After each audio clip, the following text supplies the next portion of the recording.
तीन दोस्त बड़े मजे के साथ घूमने के लिए निकले थे। जंगल के पास ही से गुजरते हुए एक हाईवे से वे अपनी कार में बैठकर उस सुनसान हाईवे को पार कर रहे थे। उनकी गाड़ी इतनी गति में थी कि मानो उनकी कार हवा से बात कर रही हो कि तभी अचानक कार को चला रहे कुणाल ने कार की गति को धीमा करके उस कार को रोड के किनारे पर रोक दिया। बाकी दोनों दोस्तों ने भी ध्यान से देखा तो उन दोनों को सामने में मौजूद उस हाईवे पर दो रास्ते नजर आए, एक दाईं ओर का रास्ता और दूसरा बाईं ओर का रास्ता। इस समस्या में फंसे कुणाल के बगल में बैठे कबीर ने ये कहा, भाई गूगल मैप के मुताबिक तो हमें लेफ्ट वाले रास्ते से जाना चाहिए, पर पता नहीं क्यों मेरा दिल ये कह रहा है कि हमें राइट वाले रास्ते से जाना चाहिए। कुछ एडवेंचर हो जाएगा और क्या पता हमें उस रोड पर कुछ नई चीजें एक्सपीरियंस करने को मिले। क्या कहते हो तुम दोनों? भाई कुणाल एक काम कर, तू गाड़ी को राइट वाले हाईवे से लेकर चल, मेरी मान, तो क्या पता हमको आगे कुछ नई चीज देखने को मिले। कुणाल तो था ही कबीर की तरह पागल, लेकिन पीछे बैठा शिवम बिल्कुल डरपोक था। तभी पीछे बैठे शिवम ने कुणाल और कबीर से ये कहा, भाई तुम दोनों पागल हो क्या पता उस रास्ते पर कोई जंगली जानवर या फिर कोई चोर लुटेरा छुप कर बैठा हो, और अगर वहाँ पर सच में कुछ ऐसा हो तो हम तीनों फंस जाएंगे भाई। वहाँ पे हमें राइट नहीं लेना चाहिए, हमें लेफ्ट वाले रोड से ही सीधा सीधा जाना चाहिए। ये गूगल मैप क्यों हमसे झूठ बोलेगा? तुम लोग मेरी बात मानो और लेफ्ट वाले रोड से हम चलते हैं। तभी कबीर और कुणाल दोनों ही शिवम पर हंसने लगे। क्या यार तू बच्चा है क्या? इतना बड़ा हो गया लेकिन तेरा दिमाग ना घुटने में ही रहेगा भाई। भला चोर और जंगली जानवर, यार तेरी बातें मुझे समझ नहीं आ रही है, और हाँ मुझे ऐसा लग रहा है कि तुझे डर लग रहा है, इसलिए तुझे सब कॉलेज में फट्टू बोलते हैं। भाई तेरी भलाई इसी में है कि तू शांति से चुपचाप पीछे में बैठे रहे, नहीं तो हम तुझे यहीं पर छोड़कर राइट वाले रोड से सीधा चले जाएंगे। शिवम थोड़ा घबरा गया और पीछे चुपचाप बैठने में ही खुद की भलाई समझने लगा। तभी कुणाल ने अपनी गाड़ी में गियर डाला और राइट वाले हाईवे से अपनी कार को इतनी तेज गति से चलाने लगा कि बाहर का दृश्य अब शिवम को अच्छी तरीके से दिखाई नहीं दे रहा था। कुछ दूर आगे ही बड़े हो गए ये तीनों कि तभी अचानक कुणाल ने जोरदार ब्रेक लगा दिए और अचानक ड्राइविंग सीट पर बैठा कुणाल सूखे पत्ते की तरह कांपने लगा। फिर तभी कुणाल की बगल वाली सीट पर बैठे कबीर ने कुणाल को झंझोड़ते हुए ये कहा, कुणाल भाई क्या हुआ तुझे? तूने अचानक ऐसे जोर से ब्रेक क्यों लगा दिए? कुणाल कुछ कह नहीं पा रहा था, पर कुणाल अपने हाथ से आगे रोड पर इशारा करते हुए कबीर और शिवम को कुछ बताने की कोशिश कर रहा था। भाई तूने क्या देख लिया और ये किसकी ओर तू उंगली दिखा रहा है? मुझे तो आगे कुछ नजर नहीं आ रहा है। तभी कुणाल ने अपने चुप्पी को तोड़ दिया और जोरदार आवाज में ये कहने लगा, चुप कर कबीर, तू पागल है क्या? तुझे दिखाई नहीं दे रहा आगे क्या है? वो देख, वो मुझे ऐसा लग रहा है कि कोई प्रेत आत्मा वहाँ पे खड़ी हुई है, पर तुझे दिखाई नहीं दे रही है क्या? वो उससे देखकर पक्का यकीन हो रहा है कि वो कोई इंसान तो नहीं है। सफेद कपड़े पहने हुए वो, और उसके पैर भी नजर नहीं आ रहे ढंग से, और वो देख वो हवा में उड़ रहा है, वो पक्का वो साया है कोई। तुम दोनों को विश्वास नहीं होता तो वो देखो आगे तुम। तभी कबीर ने कुणाल को ये कहा, भाई शांत हो जा, देख जो तुझे नजर आ रहा है वो हम दोनों को नजर नहीं आ रहा है। क्यों शिवम, तुझे कुछ नजर आ रहा है?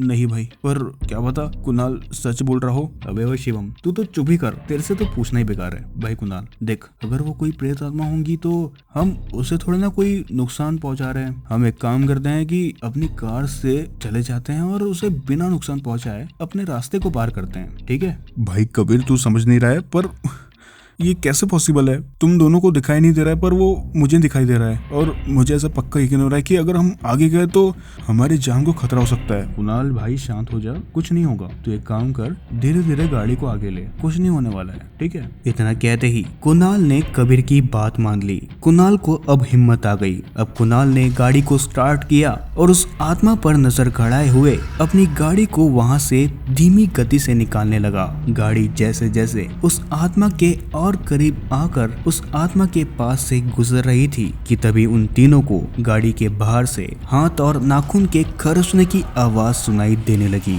लेकिन कुणाल की काफी अच्छी ड्राइविंग थी, इसके वजह से उसे कार निकालते वक्त कुछ दिक्कत का सामना नहीं करना पड़ा और काफी आसान तरीके से उन तीनों ने उस रास्ते को पार कर लिया। आगे उन तीनों ने कुछ ही दूरी को पार किया था कि तभी अचानक कार का पिछला टायर पंचर हो गया। हवा कम होने की वजह से अब गाड़ी लहराने लगी थी, इसलिए कुणाल ने अपनी कार को रोड के किनारे पर लाकर रोक दिया। भाई मुझे लगता है कि गाड़ी पंचर हो गई है और उसको चेंज ही करना पड़ेगा। स्टेपनी बदलकर टायर चेंज करना सिर्फ कबीर को ही आता था, इसलिए कबीर ने ये कहा, भाई कुणाल तू चिंता मत कर, वैसे भी अपनी कार में स्टेपनी है ना, रुक मैं चेंज कर देता हूँ। तीनों कार से उतर गए। कबीर पिछले वाले टायर के पास चला गया और शिवम को कहकर वो जैक मंगाने लगा। ये ले जैक, और तू जल्दी टायर चेंज कर, हमारा यहाँ पर रुकना सही नहीं है। ओए नौकर समझा है क्या? जैक तो ला दिया, इसका रॉड कहाँ पे? जा रॉड लेके आ। शिवम कार के अंदर जैक का लीवर लाने गया कि तभी अचानक कार बिना जैक के हवा में लहराने लगी। ये देखकर कार के बाजू में खड़ा कुणाल और कबीर दोनों ही दंग रह गए और फिर कुछ समय के बाद जोरदार आवाज के बाद कार अपने ही आप जमीन पर आ गई। तीनों इस दृश्य को देखकर काफी ज्यादा डर गए थे। अब धीरे धीरे कबीर को भी ये समझ आने लगा कि वाकई में हम तीनों ने इस रास्ते पर आकर गलती कर दी है। कबीर तुरंत ही कार के पीछे गया और कार में जैक लगाकर कार का पिछला टायर चेंज करने लगा कि तभी अचानक इस बीच कबीर का किसी ने पैर पकड़कर उसे जोरदार तरीके से पीछे की ओर खींचना शुरू कर दिया। कबीर घसीटते घसीटते और चीखते हुए जंगल की ओर जाने लगा था। उसके पीछे शिवम और कुणाल काफी तेजी के साथ भाग रहे थे। कुणाल और शिवम भागते भागते उस जंगल के अंदर चले गए कि तभी उन दोनों को कबीर एक पेड़ के नीचे बैठा हुआ नजर आया। कबीर को ऐसी हालत में देखकर उन दोनों को काफी अजीब लग रहा था। कुणाल और शिवम को अब ये समझ में आने लगा था कि ये कोई छल या फिर उनके साथ धोखा हो रहा है कि तभी अचानक इस बीच कबीर ने शिवम और कुणाल को पुकारना शुरू किया, लेकिन काफी अजीब आवाज में। कुणाल, शिवम, भाई मेरी बात सुनना, बहुत सर में दर्द हो रहा है मुझे। शिवम तेरे हाथ पे वो रॉड है ना, मारना, थोड़ा मारना मेरे सर में, बहुत दर्द के कारण फटा जा रहा है, मारना। इतना कहकर कबीर ने शिवम के हाथ से उस रॉड को छीनना शुरू कर दिया। इस जबरदस्ती में शिवम दूर जाकर गिर गया और कबीर के हाथ में वो रॉड आ गई।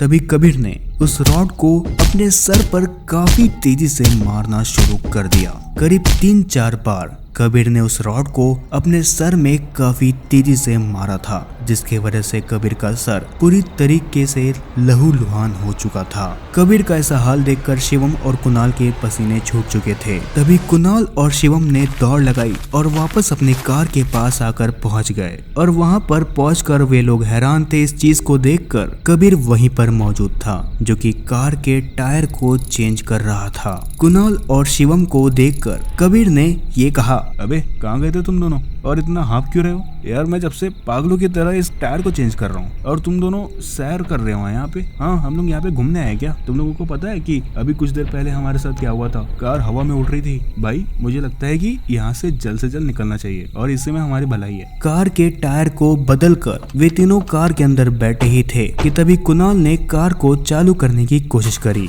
पर कार स्टार्ट ही नहीं हो रही थी। भाई क्या हो रहा है? भाई कुणाल स्टार्ट करना इसको।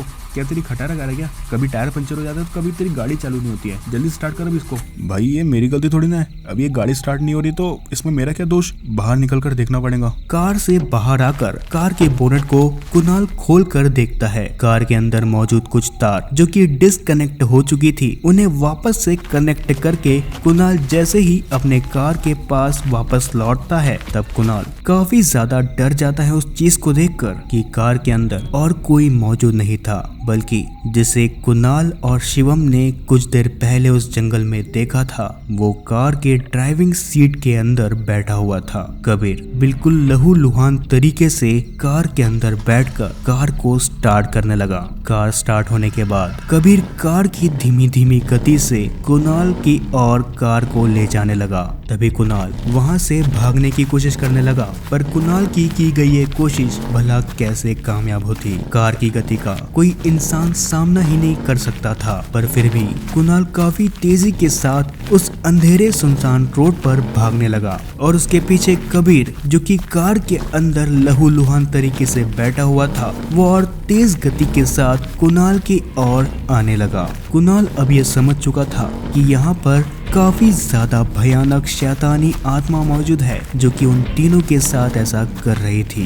भागते भागते कुणाल ने अपने दिमाग को चलाया और तुरंत ही रोड के किनारे में मौजूद उस जंगल की ओर भागने लगा। कार के अंदर बैठा कबीर, जो कि कबीर नहीं बल्कि कोई प्रेत आत्मा थी, उसने भी रोड के किनारे कार को मोड़ दिया, जिसके वजह से कार दो पेड़ के बीच में आकर टकरा गई और इस वजह से कार वहीं पर थम गई। कुणाल समझ चुका था कि उसके दोनों दोस्त अब मर चुके हैं, इसलिए कुणाल वापस उस जंगल से बाहर निकला और रोड के पास आते ही उसने दूर से आ रही एक कार को देखा। उस रोड के बीचों बीच खड़े होकर कुणाल हेल्प मांगने की कोशिश करने लगा। दूर से आ रही कार जिसमें कुछ लोग बैठे हुए थे, उन लोगों ने भी अपनी कार को कुणाल के पास में लाकर रोक दिया। कुणाल ने उस कार के रुकते ही रोते हुए अपने साथ बीते उस हादसे के बारे में कार में बैठे लोगों को बताना शुरू किया। कार में बैठे उन लोगों ने कुणाल की बातें मान ली और कार के अंदर कुणाल को बैठा लिया। अब वे लोग उसी रोड से आगे बढ़ रहे थे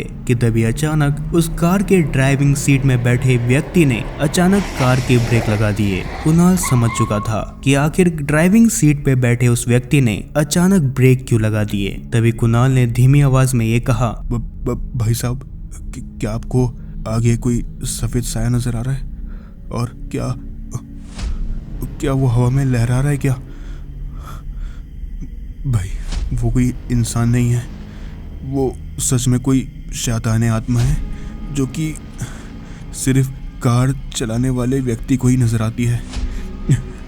जो मैंने आपको पहले बात बताया, जिस कार से मैं और मेरे दोस्त आ रहे थे, उस कार को मैं चला रहा था और मैंने बिल्कुल वही दृश्य देखा था जिसे आप अभी देख रहे हो। कुणाल की कही बात उस व्यक्ति ने सुनी, पर उस व्यक्ति ने कुणाल की बात को नहीं माना और कार में बैठे लोगों ने भी वही गलती को दोबारा दोहराया जिस गलती को कुणाल, कबीर और शिवम ने किया था।